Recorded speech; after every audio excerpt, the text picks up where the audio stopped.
Gah! We're live. Welcome to B Movie Euphoria Live. Yet again, thanks for joining us.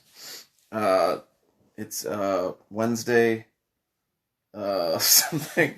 I don't know what the date is. I think it's the 4th. Yeah. It is the 4th, yes. It's the 4th, and today we are watching. Well, we watched. Oh yeah, we watched. Children Shouldn't Play with Dead Things. Yes. The Bob Clark 1971 or 2 classic. Can't remember which, but yeah, it's around then. I think it'd be 71 because 72 was Deranged. Yeah, but he was shooting those. He was shooting 2 movies back to back. Mm-hmm. This one and some other movie. And what is Bob Clark famous for? He's done a lot of things. He's probably had the weirdest career I've ever seen because he went from doing low budget bargain basement horror like this and Deranged to kind of creating the slasher genre with Black Christmas. Some people would argue it's Halloween, but Black Christmas did come first. Yes, and he also did Christmas Story. So, yeah, one of the most two of the most celebrated Christmas movies, in my opinion. Yeah, came from Bob Clark, the same person. So one of the more terrifying Christmas movies of all time, and then one of the creepiest movies of all time, actually. And then one of the more heartwarming, loved by everyone, played every Christmas. Everyone sees it. It's a tradition. And then this, and also a bunch of other mainstream comedies. He did Porky's. Look at that, though. That's terrifying. This is really gruesome. And what's hilarious is that this is PG. Yeah, this is rated PG, and that's the cover of the movie. You could get away with a lot back in the 70s, I guess. Yeah, you could basically you could have some really dark stuff before they started cracking down on it. But we are showing Bob's Rachel. This is a Bob Clark masterpiece. Oh yeah, Bob's and Vagine. Okay. So what happens in the movie? Yes, the Baby Geniuses movie. Thank you. What? Yeah, wait, he did a Baby Geniuses movie? He did the Baby Geniuses movies. No. Yeah, those were his last movies he did before he tragically left us. Oh, that's... So he went from this to Black Christmas to Christmas Story to Porky's to the Baby Geniuses. Did he do Super Babies? I think he did, yeah. Wow. Okay, we gotta watch Super Babies now because of that. But Children Shouldn't Play with Dead Things is kind of a very no-nonsense zombie movie. It came out, so I guess it's 2 or 3 years after Night did. Yeah, it's very reminiscent. At least the last quarter of the movie is very much Night of the Living Dead. But the rest of it is actually... It's not a complete retread of Night. It's in color for once, even though it's mostly a poorly lit affair. Yeah. But that kind of works to this advantage, whereas in Night, it gradually becomes night. This movie is it's all stark twilight throughout the whole movie, and it's dimly lit woods on this creepy island, and it works. I think this movie is actually really creepy. Yeah, I was actually... As corny as it is, some of the dialogue, it's a PG movie, so there's some really weird dialogue in it.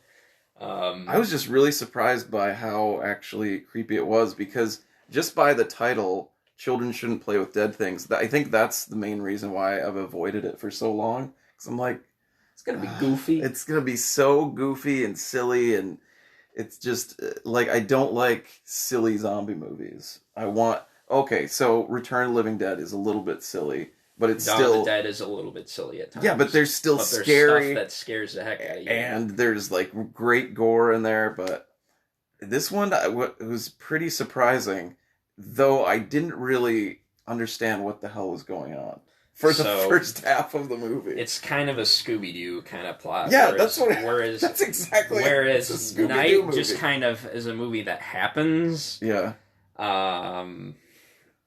Children Shouldn't Play with Dead Things. There's a setup. There's a intro to the chaos that happens later. And Okay, you spend a lot of time with these characters. Yeah. So you start off, we're in this graveyard with very thin, possibly cardboard gravestones.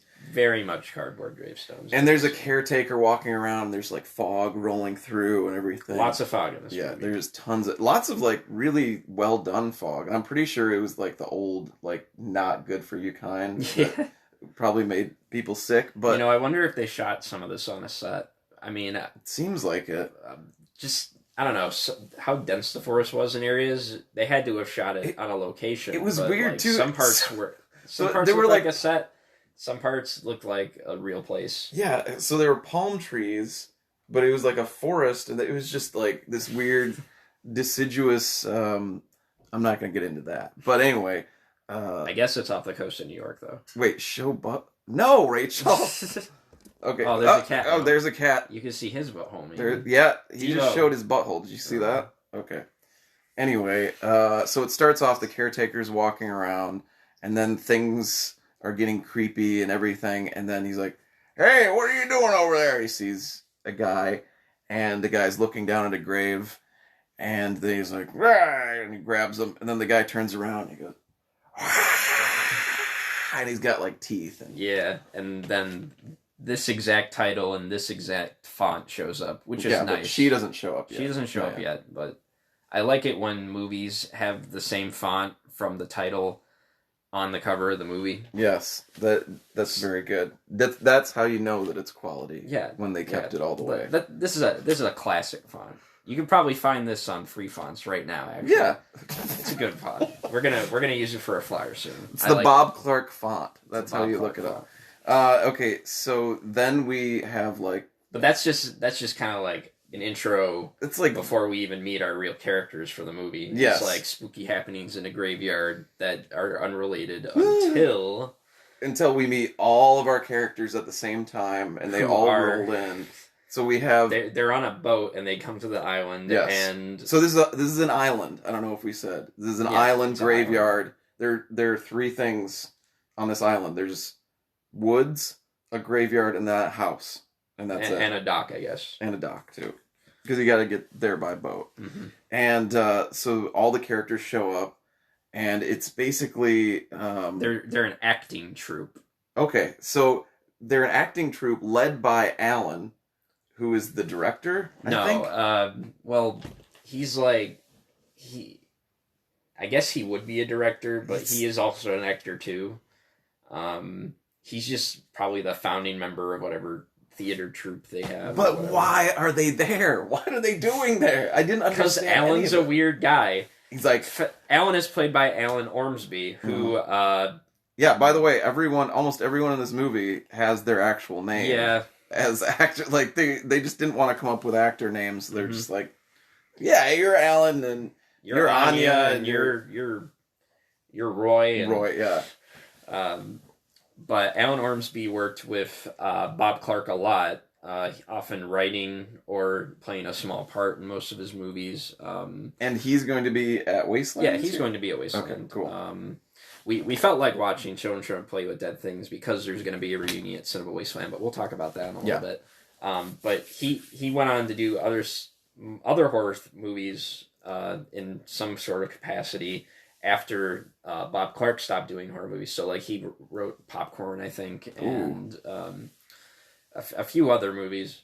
But he's our main character, and he's an asshole. He's a dick. He's an asshole the whole time.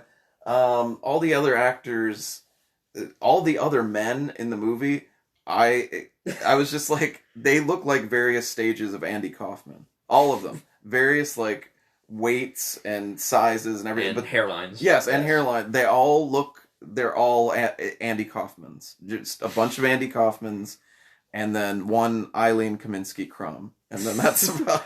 and Anya Ormsby. And Anya Ormsby. Who is a doll.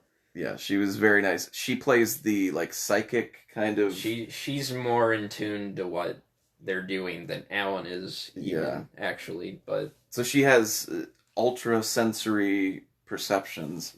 She basically wanders around with her eyes like... Oh. Ooh, and she's like, we shouldn't be doing this. This isn't right. There's beauty in death. You're evil. You're pure evil. There's a lot of, like, very theatrical acting. Definitely Alan is very over the top, but he does a good job. None of the actors are too over the top, except for Anya, who is definitely way, way over the top. And the lady who I think looks like R. Crumb's wife, she definitely hams it a little bit. But anyway, they show up. They're on the island. They're there to perform some satanic ritual for some reason. Why? Why are they doing that? Alan's just a weird dick who likes to do stupid stuff with his friends. Okay. I wouldn't... The story is basically an excuse to get them to an island and have them play around with a dead body. It kind of just is... This is kind of like the first movie where it's like a bunch of young people start fooling around with things they shouldn't, and scary things happen. Yeah. It's kind of off-putting to see it in a movie that's like this early. Yeah. It's like right after this that started to be the go-to for like 80s horror and especially 90s horror. I was getting frustrated because I'm like, why are they there? What is the real point? And then Alan has like this control over them. He has like a weird... He's like trying to make his acting troupe an actual cult. Yeah. Or something like that. He's been But then they're making fun of cults. They're like, oh, I wonder if some cult... They're also I'm like, that's what you are! You're a cult! You're trying to raise the dead, and okay... Under the guise of creating performance or something. Yeah, okay. That kind of makes sense. We do that. So. Yeah, exactly. Yeah. Anyway, so this does seem like something we would do. It totally does. Like we would go to an island. Which is why I watch this and I'm like, oh, this is just another outing. I just can't see anyone else do this. I'd go to an island that was a graveyard. Come on. Yeah, I guess I would too. That does sound kind of fun. Anyway, so they get there, they get to the graveyard, Alan's being a dick to everyone, and he goes, okay, now we're going to dig up Orville, and we're going to perform this ritual, and we're going to do, like, the inverted star, or the pentagram, whatever. And black candles. Yes, black candles everywhere. Two very flamboyant individuals who are wandering the forest as... Zombies. They're basically dressed up as zombies. Yeah. They spook all the other guys. They're like, wow! And they're essentially the one who spooks the caretaker at the beginning and then ties him up. Yeah. But they're two very flamboyant fellows. Yes. And they're very funny. But they're definitely stereotypical. But which is bad. But it's also good that we actually have some gay characters in a movie this early. And they're not like negative. No, they're just stereotypical. It's an acting troupe, so yes, sure, that makes sense. They'd be there too. Yeah.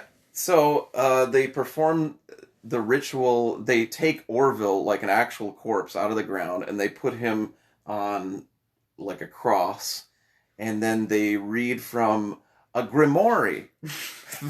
So Alan has a grimoire, and he opens it up. And he starts reading, all of these. So it's an actual, like, evil fucking Necronomicon style book. And he starts reading from it. By the way, it's grimoire. I'm pretty sure.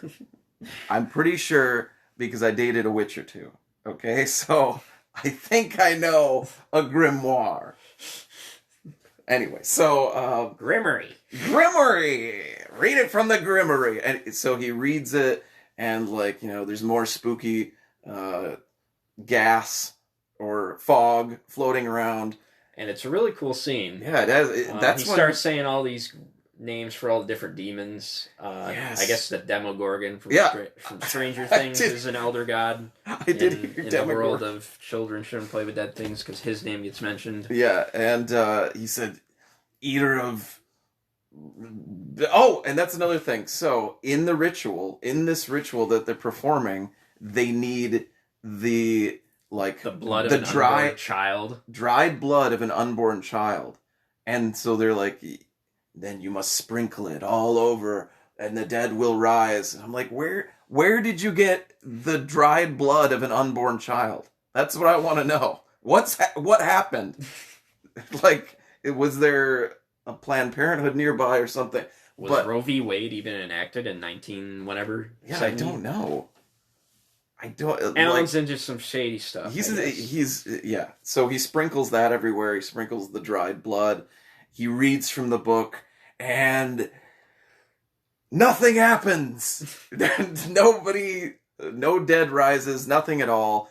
But then Eileen Kaminsky-Crumb takes over and tries it again. Yes. She gives it the old college try because I guess she really Alan gets into isn't it. Very convincing of an actor. No, she gets in there and she starts doing a lot of this, and she's like, "Oh," she's improvising at this point. She's like going off book, and she's just going, "Oh, come to us, oh Satan!" And she does suck our toes. Yes, she does the Star Trek hands, which not everybody can do. It is from, what year is it from? It's either 71 or 72, I forget. Let me look at the tape. It might say on there. On IMDb it says 72, but it was probably like that was also filmed. like the year Deranged came out. Yeah. So I'm not sure if that's It's 70s. Let's just say it's 70s. It's definitely early 70s. Yeah. It's stuck in there. By the way, there's some great trailers on this tape as well. And they were at the end of the movie, which is why trailers are called trailers, because they used to come at the end of the movie and not the beginning. But yeah, there's a big old label on it, so it's see the title. We're gonna say it's 72. Yeah. So, the woman that looks like Eileen Kaminsky-Crumb gets into. I'm gonna keep saying that because she looks so much like it. And then later on, I'm gonna see a picture of Mrs. Crumb, and it's not going to look anything like her. But she has like a Rhoda headscarf on. Yeah, she does have a Rhoda. She has a Rhoda look, just overall. Anyway. Very orange. So she does her thing, and then we start hearing rumblings, and nothing happens. So Again, so they take Orville, who is this very creepy-looking corpse, a very stiff corpse, and they basically drag him to this house that's on the island, which is, I mean, it looks alright. It's boarded up, but it still looks okay. It's got wood interior. Yeah, and meanwhile, the two kind of over-the-top, stereotypically gay characters are left to, like, bury the open grave. Yeah. They have to, like, cover everything. And then Alan is just being and another corpse just kind of pops up out of the ground. Yeah, before they leave, Star Trek hands are the same as... I was thinking, are they the same as Teenage Mutant Ninja Turtle hands? That's what it looked like when she was doing that. It was like... She was like kind of doing the Teenage Mutant Ninja Turtle hands. Green love. Anyway, yeah, if you've ever been touched by I love Orville popping. We made that joke. Yeah, exactly. Yeah. Anyway, so Orville, great name for a corpse, by the way. He's so stiff, and whoever played Orville did a really good job of being like rigor mortis sized, right? That's a word. Keep us stiff upper lip. Yeah, keep us. They made a lot of stiff jokes, and it may be one too many. Once they get him back. Anyway, so they get him back. There's a mock wedding. That was like, what the fuck is going on at this point? Because I'm already confused. I'm like, why are they doing this? Anyway, they get to the house, and Orville gets a wedding veil, and he gets married to Alan. Or Alan marries Orville. Yes. And the kind of fat Andy Kaufman guy marries them. And why? I don't know. It doesn't make any sense. They never explain it. They never say why Alan and this corpse are getting married. It doesn't make sense at all. It's goofy. It's very goofy. Okay, so there's... They're just being goofballs. Yeah, but that's the thing. They're being goofy, but nobody's having a good time except for Alan. Well, for some reason or another, Alan, I guess, just has the best paying theater troop in town. So yeah, everybody's just like, okay, sure. Everybody's getting antsy. Everybody's getting pissed off at Alan because he's just like, this is my friend. I love Orville. Orville is the only one who really understands. And then, so they take Orville to a bed, and then Alan goes and lays down with Orville, and they're just kind of... They're just talking. Yeah, he's just like, you're the only one that understands me, Orville. These other actors don't get it. And then the other people are like, we're leaving. And he's like, well, maybe you're fired then. Maybe you're fired. I'm like, okay. Like, I'd work in food service rather than work for Alan, because he's totally big old dipshit. Yeah. You'd work being an actor in New York, even at that time, there had to be better options. Yeah. Better than like some crazy asshole that wants to take you to an island. But this reminded me, okay, so this is like a little slice of my life though. It reminded me of when I went on this road trip with a bunch of friends with our crazy friend Dave, who is no longer with us by his own choice. Wow. And he took us to the middle of the woods, and he was like, we brought a bunch of shovels and we just dug a big hole. And that's all we were doing. And none of us knew why we were doing it. We had no idea. We just digging the hole. And then finally, the hole's like 6 feet deep. Dave gets down into the hole and he goes, which one of you is going to kill me? And we were like, oh, fuck. It was bad. That was a bad time. Anyway, back to the movie. So, that was a little segue. So, meanwhile, while all this shit is happening and there's mutiny in the ranks of the actors, back at the gravesite, things are happening.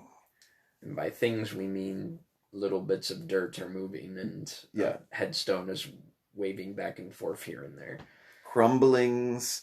The guys bearing everything are just joking around. Nothing's really happening. And then the one uncovered corpse, you start seeing like the little... His fingers start to twitch. The little hand movements. And then they go up to him and they're like, ooh, this is a nice ring. That's a really nice ring. I like it. And then all of a sudden, ah! And then, right then, that's when everything just like kicks into gear. And for me, I was like, oh, thank God. Because things were starting to drag and be a little ridiculous at that point. But yeah, then all the dead rise. There's some... I think a big problem that I have with Night is there's not too many shots of, like, zombies coming from the ground. Yes! And that's, like... Even though that movie started the zombie genre, that wasn't a thing. Yeah. Until, I guess, this movie. I can't think of any other ones that show... They did an incredible job. It was like a 10-minute sequence of just people pulling themselves out of the ground. Yeah. Just like...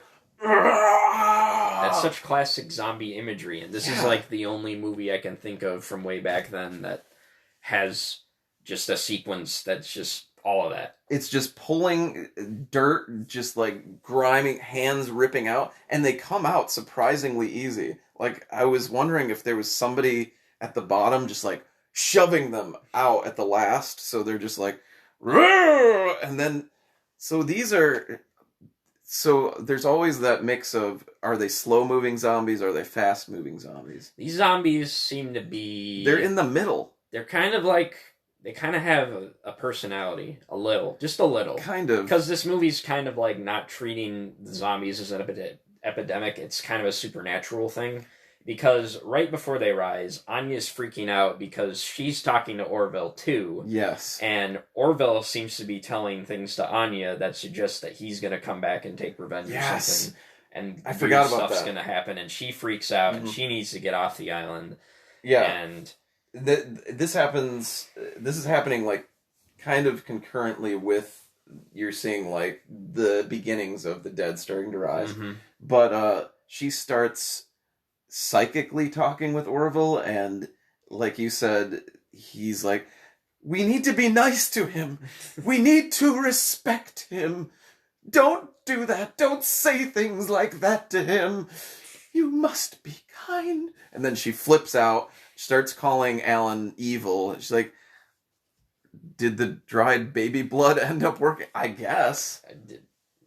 It was either Eileen's acting prowess or the dry baby blood. Maybe yeah, both. It had to be a mixture of Eileen Kaminsky Crumb's acting and the baby blood. So I guess baby blood works. If you can get some, I'm not saying just talking to your friendly corpse friends. Yeah, exactly. Yeah. Don't go get some dried baby blood. Nobody. Or a corpse, for that matter. Yeah, don't get a corpse. So she flips out, yells at Alan, calls him evil, which, yeah, it's kind of a little bit on point. And then, then we start seeing the pulling out of the grave, and so the zombies look really good. They look pretty dang good. They have more makeup on them than, like, the Romero zombies did. Yeah. Well, most of the zombies in the Romero movies, at least up until Day, just kind of had, paint on them. And yeah, Dawn kind of ushered in, we can make some of these guys look pretty gruesome. And there was a little bit of that in Night, but,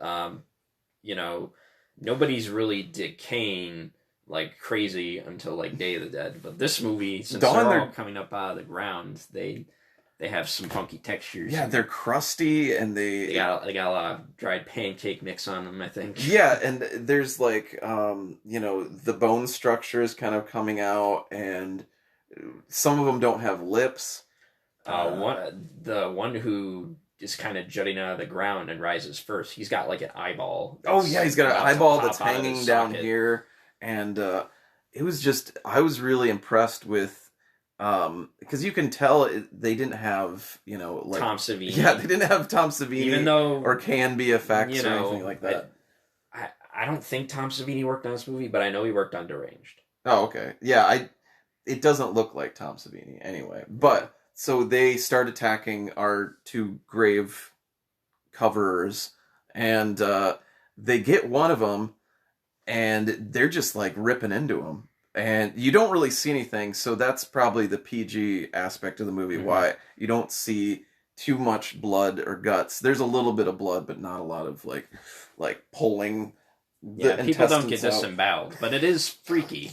Yeah, it's scary, and I was like pretty frightened. And then we have the caretaker that's still tied up. Works well after he smashes his balls. That's right.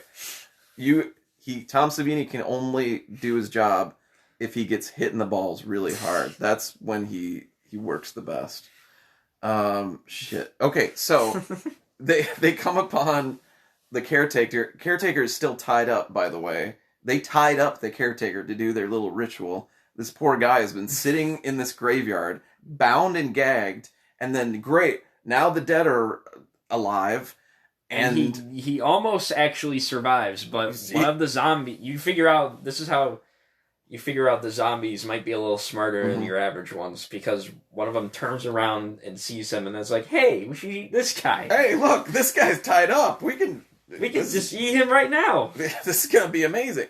And then poor guy, okay, he's eaten. So one of the guys gets away. Not for long. No, not for long. And he runs back to the cabin just when I think they're about to leave. They're trying to leave. Yeah, they're like, screw this. We don't care if we're fired. We're going to. We don't care. We don't want to work with you anymore, Alan. We're leaving. And so they leave. And right when they're leaving, one of the stereotypically over the top flamboyant fellows comes by, and he's like got blood on him, and he's not doing too well, and he falls over and dies. He falls over and immediately dies, and then the zombies show up, and then it's like boom, it's Night of the Living Dead.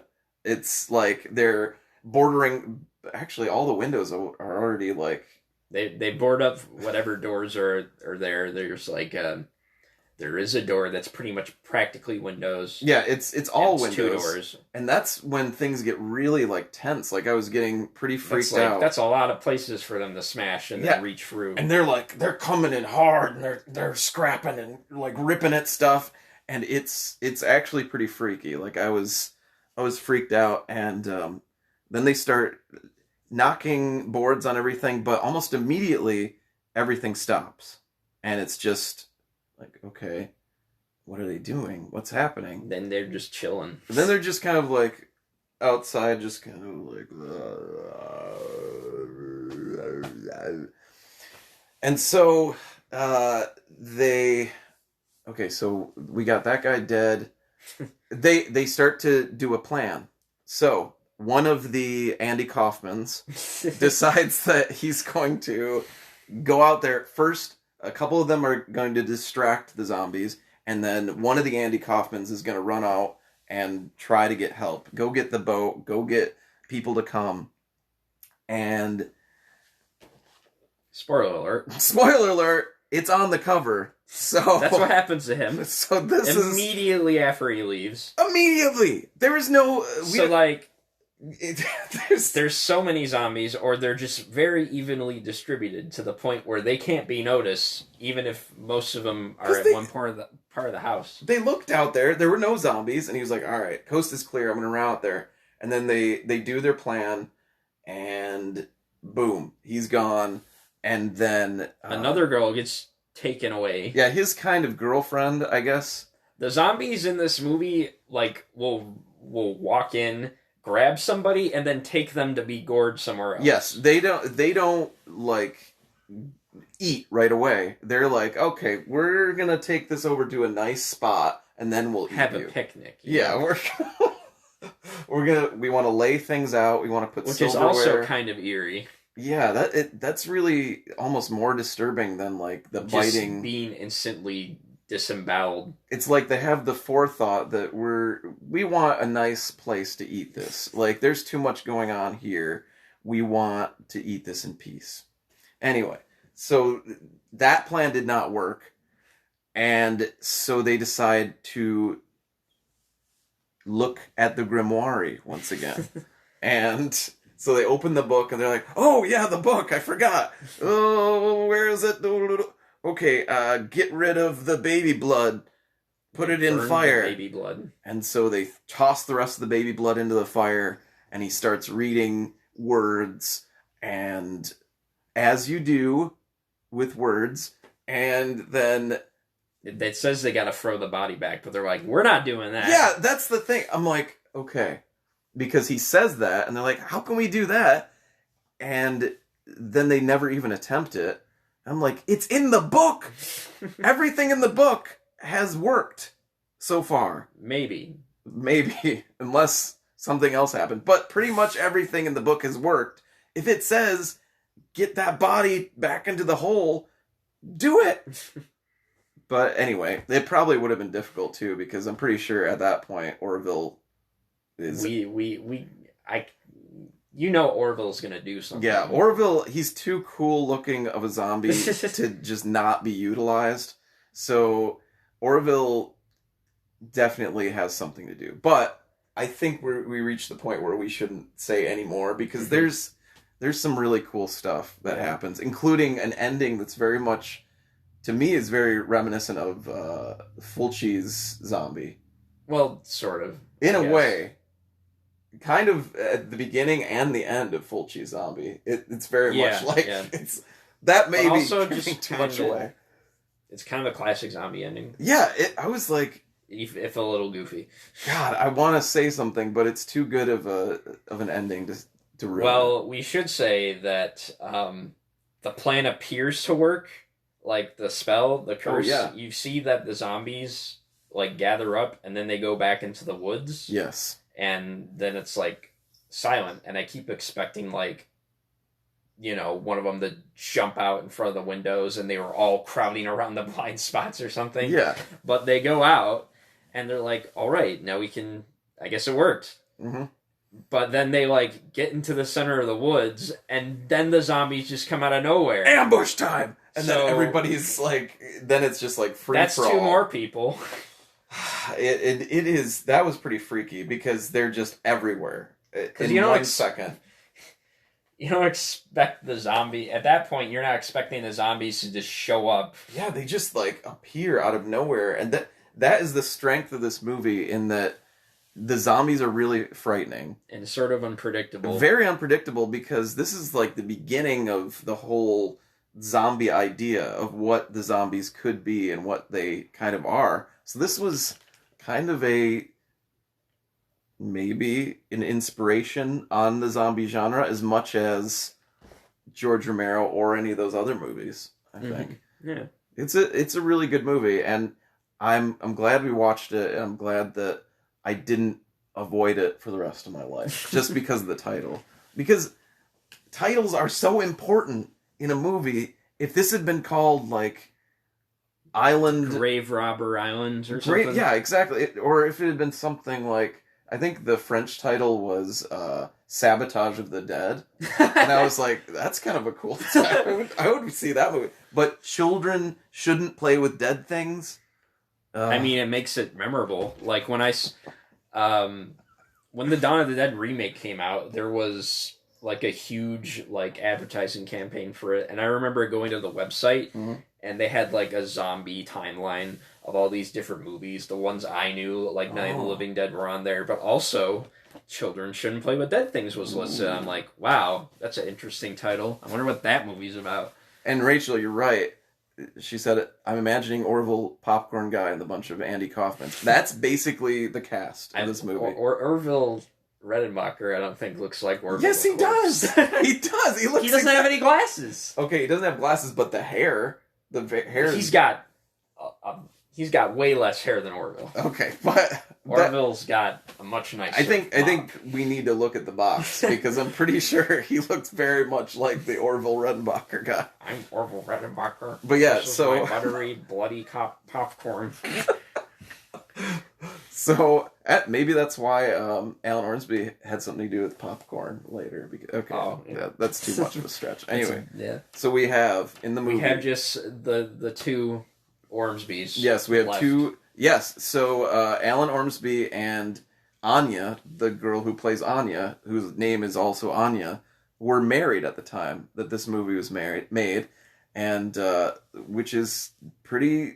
I hope this movie didn't ruin their relationship. I hope not too, because they're yelling at each other a lot in this movie. But basically, all the Kaufmans are dead.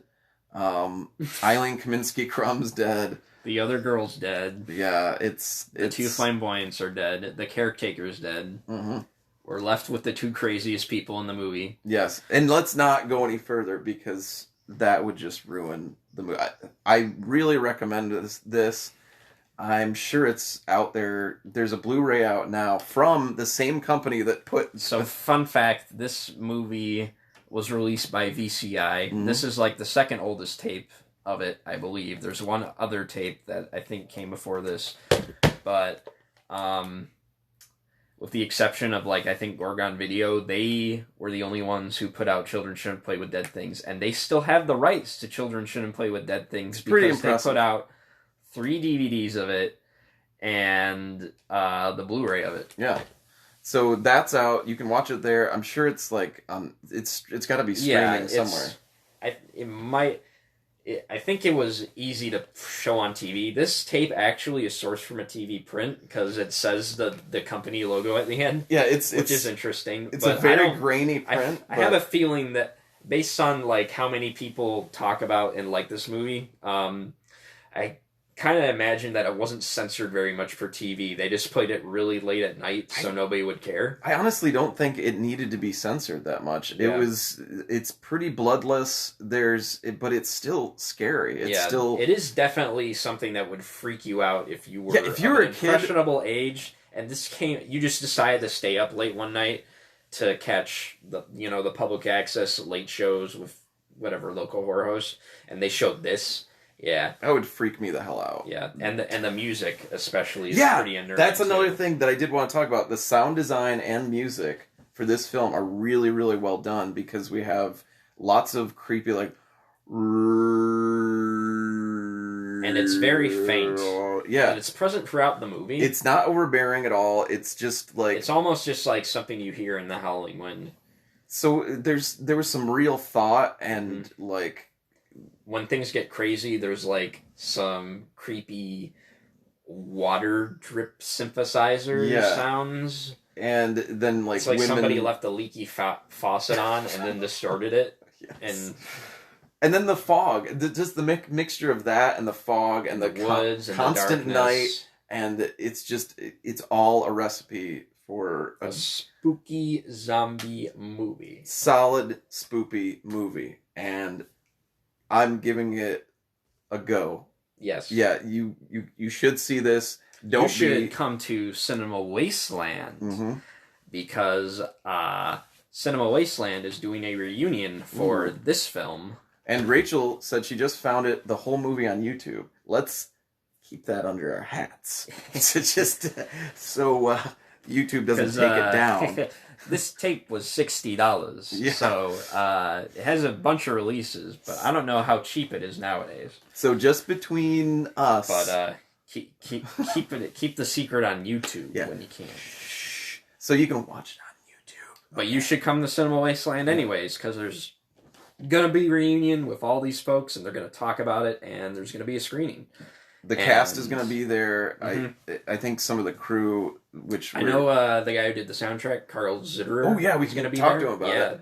Because that was really amazing. And also some Twin Peaks people. Piper Laurie is going to be there from the movie Ruby. Which, funnily enough, was a trailer on this movie. On the end of this tape, there were a couple trailers. One was Night Visitor, Toolbox Murders. All of those looked really, really good. They're all pretty good. I don't think I've seen Night Visitor, but it's got Max von Sydow, so it's got to be pretty good. Toolbox Murders is a great sleazy movie. Is Orville going to be there? I think he will be. Okay, good. Because I want to meet Orville, too. Yeah. Ask him about popcorn. Yeah, ask him about the popcorn. Oh, jeez. Hey. There's Devo. Devo, come here. Come here. Come here, buddy. So, I wanted to mention, because I just saw this, was I saw The Invisible Man, and I don't think Alex has seen it yet. I haven't. But it is really, really fucking good. Like, I 100% recommend it. And, God, who is it? Lee Wanell wrote and directed it. And he's one of the Saw boys. He's one of the Saw boys, but in 2018 he made this movie called Upgrade, which I thought was awesome. And also, now I haven't seen. You have to see that. You got to see the new Invisible Man. You'll really like it. Okay, bye. I really recommend it. It's really well done. I'm so glad Tom Cruise ruined the whole dark universe idea that Universal had, because my God, Mummy was really stupid. But thank you for making that, because that made it possible for The Invisible Man, and that's basically the only movie I've seen recently. But that's in movie news. Yes. Russell looks a lot like Devo. Yeah, Russell looks a lot like Devo. Oh, that's good. I think a lot of Devo has that look, but no cat is really like Devo. He's very, very. I have one more thing. I'll be right back. I'm gonna grab it. Alex, you distract them. Whoever is still here. There's 2 people watching us. I don't know if that's an accurate count, but yeah, we're thinking about actually giving Ruby a watch. Because that was a trailer at the end of the tape there. Alright, speaking of children shouldn't play with dead things, I just recently got this. I've already eaten his arms, but this is like a very big marshmallow size Stay Puft Marshmallow Man. And Alex, I want you to have a piece of this. A little bit of his marshmallow peep. Just take it. Take it. But, oh my goodness. He's stiffer than Orville. Get him! And I'll take this. So, thanks for watching. Children shouldn't play with dead things. Review from B-Movie Euphoria. We did it live. Next week, I said we'd try to do Ruby. Yeah. Even though they're probably going to... I'm pretty sure they're showing it at Wasteland. But it's too big of a coincidence, because Piper Laurie's in it, and she's also going to be at Cinema Wasteland, and it played at the end of this tape. The trailer did. So, maybe Ruby next week. But thank you guys for watching B-Movie Euphoria Live. Bye-bye. Bye-bye.